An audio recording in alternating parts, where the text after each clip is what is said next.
Deepavali நெருங்கிட்டுருக்கு. So உங்களோட ஒரு sweet recipe share பண்ணலாம் அப்படின்னு சொல்லி நினச்சிருக்கேன். வாங்க இந்த வீடியோவில் அதிரசம் எப்படி செய்கிறதுன்னு பார்க்கலாம். வெல்கம் பேக் டு கனிவீட்டு சமையல். வாங்க வீடியோக்குள்ளே போகலாம். இந்த தீபாவளிக்கு கண்டிப்பாக எல்லாருமே அதிரசம் செய்வோம். சில பேருக்கு கரெக்டாக வந்திருக்கும், சில பேர் கரெக்டாகவே வராது. அதில் அதிரசமும் ஒன்று. ரொம்ப பர்ஃபெக்டாக பண்ணால் மட்டும்தான் அது கரெக்டான ஒரு இதில் வரும். ஸோ பாகெல்லாம் அதுக்கு ரொம்ப முக்கியம் அப்படின்னு சொல்லி நான் கேள்விப்பட்டிருக்கேன்.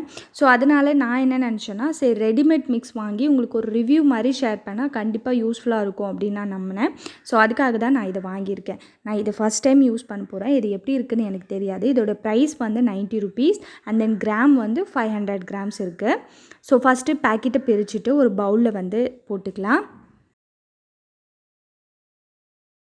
இப்போ பார்த்திங்கன்னா நான் பவுலில் போட்டேன். இந்த மாவு பார்த்திங்கன்னா மேலே கொஞ்சம் ட்ரையாக இருக்க மாதிரி இருக்குது. ஸோ அதனால் எல்லாமே சேர்த்து நல்லா பிசைஞ்சிக்கலாம். பாருங்கள் இந்த மாதிரி இப்போ பிசைஞ்சாச்சு. இப்போ ஆல்ரெடி நான் எண்ணெய் ஒரு மிதமான சூட்டில் காய வச்சுருக்கேன். ஷீட் என்கிட்ட இருக்குது. ஸோ நான் இந்த ஷீட் தான் யூஸ் பண்ண போகிறேன்.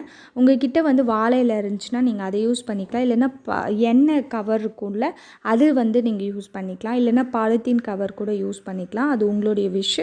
என்கிட்ட இந்த ஷீட் இருக்குது. நான் இதில் கேக்குக்கு இதெல்லாம் செய்வாங்க, டெக்கரேஷனுக்காக யூஸ் பண்ணுறது. ஸோ அதையே நான் யூஸ் பண்ணிக்கிறேன்.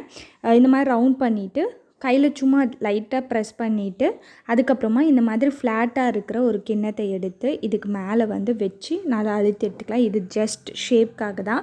ஆனால் நம்ம அம்மாக்கள்லாம் செய்யும் போது பார்த்திங்கன்னா கையிலேயே தட்டி போடுவாங்க. ஸோ நீங்கள் அந்த மாதிரி பண்ணிக்கலாம். நம்ம நார்மலாக வீட்டில் அதிரசம் மாவு ரெடி பண்ணுவோம்ல, அதுக்கும் இதுக்குமே நல்லாவே டிஃப்ரென்ஸ் தெரியுது. ஸோ நார்மலாக நம்ம வீட்டில் செய்யும்போது கொஞ்சம் ரொம்ப கெட்டியாக நமக்கு இருக்காது மாவு. ஆனால் இது ரொம்பவே கெட்டியாக இருக்குது. ஸோ ஓரளவுக்கு மீடியம் சைஸில் நான் நல்லா ப்ரெஸ் பண்ணி எடுத்துக்கிட்டேன் இந்த மாதிரி. இப்போ எண்ணெயில் போட்டுடலாம். எண்ணெயை ரொம்ப ஹை ஃப்ளேமில் வச்சிட வேணாம், ஒரு மிதமான மீடியம் ஃப்ளேமில் வச்சுக்கோங்க. இது போட்ட உடனே கொஞ்சம் நேரத்துக்கு அப்புறமா மேலே எழும்பி வரும் பாருங்கள். பபிள்ஸ் விட ஆரம்பிச்சிருக்கு பாருங்கள். இப்போ நம்ம திருப்பி போட்டுடலாம். இந்த மாதிரி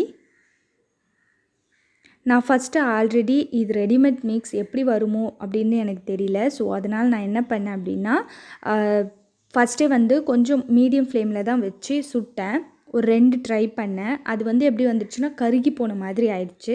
அது ஏன் அப்படின்னா, ஃப்ளேம் ரொம்ப ஜாஸ்தியில் வச்சுட்டு நீங்கள் சுடும்போது மேலே கலர் சீக்கிரமாக வந்துடும், பட் உள்ளே வேகாது. ஸோ அதனால் கொஞ்சம் லோக்கு மீடியமுக்கு லெடுவில் அந்த மாதிரி பார்த்து நீங்கள் ஃப்ளேமை வச்சுட்டு அதுக்கப்புறமா பொரிச்சிடுங்க. உங்களுக்கு கரெக்டாக வரும். ஸோ நெக்ஸ்ட்டும் நான் போட்டுட்டேன். அதே மாதிரி இன்னொரு விஷயம் என்னென்னா, போட்ட உடனே நீங்கள் கரண்டியை வச்சுட்டு திருப்பலாம் அப்படின்லாம் ட்ரை பண்ண வேண்டாம். ஒரு பக்கம் நல்லா குக் ஆனதும் இந்த மாதிரி மேலே எழும்பி பபிள்ஸ் வர ஆரம்பிக்கும். அதுக்கப்புறமா அடுத்த பக்கம் திருப்பி போடுங்க. ஸோ அந்த மாதிரி பண்ணிக்கோங்க. ஸோ இது வரைக்கும் ஒரு 5 அதிரசம் நான் சுட்டு எடுத்துட்டேன். இது வரைக்கும் நான் பார்த்த ஒரு சின்ன ஒரு டிஸ்அட்வான்டேஜ் அப்படின்னு பார்த்தீங்கன்னா, இந்த மாவு நம்ம போட்ட உடனே கலர் சீக்கிரமாக அச்சீவ் பண்ணிடுது. ஸோ அப்படி இருக்கிறதுனால நமக்கு பார்த்திங்கன்னா உள்ளே வேகாமல் போகிறதுக்கு நிறைய சான்சஸ் இருக்குது. மேலே பிளாக் கலரில் வந்துடும். நல்ல ஈவன் கலரில் உள்ளேயும் வெந்திருந்தால் தான் கரெக்டாக இருக்கும் நமக்கு அந்த அதிரசம் சாப்பிடும் போது. ஸோ அதுக்கு என்ன பண்ணலாம் அப்படின்னா, நீங்கள் ஹை ஃப்ளேம்லேயோ மீடியம் ஃப்ளேம்லேயோ வைக்க வேண்டாம்.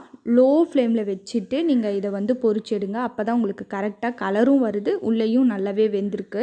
ஸோ நான் இப்போ அதை தான் ஃபாலோ பண்ணிகிட்ருக்கேன். ஸோ நான் எல்லாமே சுட்டு எடுத்துட்டேன். உங்களுக்கு ரிவ்யூ மாதிரி இப்போ ஷேர் பண்ணுறேன். இது வாங்கலாமா வேணாமா அப்படின்னு கேட்டிங்கன்னா, இப்போ வீட்டில் பெரியவங்களாம் இல்லை, எனக்கும் அதிரசம் சுட தெரியாது, அதோட பக்குவம் தெரியாது அப்படின்றவங்க கண்டிப்பாக வாங்கி ஒரு ட்ரை கொடுக்கலாம். டேஸ்ட் வைஸ் எனக்கு ரொம்பவே பிடிச்சிருந்தது. வீட்டில் இருக்கிற மாதிரி தான் இருக்குது. பட் அது பொரித்து எடுக்கும்போது நான் ஆல்ரெடி சொன்னேன்ல, கலர் மட்டும் சீக்கிரமாக வந்துடுது. உள்ளே அவ்வளோ சீக்கிரமாக வேகிறது கிடையாது. ஸோ அதனால் கொஞ்சம் மெலிசாவும் தட்டி போட்டுக்கோங்க. அதே மாதிரி நான் சொன்ன மாதிரி லோ ஃப்ளேமில் வச்சுட்டு நீங்கள் பொரிச்சு எடுக்கிறதுக்கு ட்ரை பண்ணுங்கள். அப்போ வந்து உங்களுக்கு கரெக்டாக ஈவன் கலரும் வந்துடும், உள்ளேயும் நல்லாவே வெந்திருக்கும்.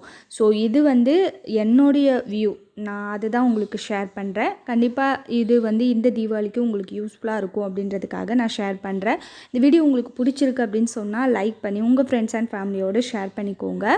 நம்ம சேனலில் தொடர்ந்து 6:30 to 7:30 டெய்லியும் வந்து வீடியோஸ் அப்லோட் ஆகிட்டுருக்கு. நீங்கள் இன்னும் பார்க்கலன்னா கண்டிப்பாக போயிட்டு பாருங்கள். நம்ம நிறைய மாஸ்டர் ஷெஃப் ரெசிபி, இந்த மாதிரி ஸ்வீட் ஸ்நாக்ஸ் ரெசிபி எல்லாம் ஷேர் பண்ணிட்டு வரோம். வணக்கம்.